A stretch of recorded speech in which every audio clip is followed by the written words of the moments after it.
ஒரு நகரத்தில் ஒரு யானை இருண்ட மண்டபத்திற்குள் வைக்கப்பட்டது. சில சூஃபி பண்டிதர்கள் இருளுக்குள் நுழைந்தனர். தமக்கு முன் என்ன நிற்கிறது என்பதை அறிய வாழ்நாளில் யானையை கண்டதில்லை அவர்கள். ஆனால் இருள் அவர்களை கலக்குகிறது.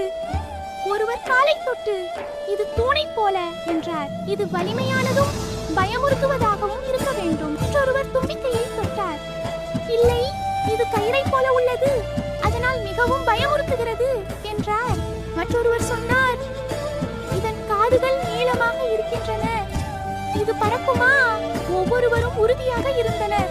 வாதங்கள் புரிதலால் அல்ல, தன்னம்பிக்கையால் எழுந்தனர். அவர்கள் பொய் சொல்லவில்லை, அவர்கள் முழுமையற்றவர்கள். பின்னர் அவர்களின் ஆசான் தீயை ஏற்றினார். யானை வெளிப்பட்டது. தெளிவு மெதுவாக அறைக்குள் நுழைந்த போது உருவம் தோற்றத் தொடங்கியது. அப்போதுதான் அவர்கள் அனைவரும் ஒரே முழுமையை தொட்டிருந்தனர் என்பதை உணர்ந்தனர்.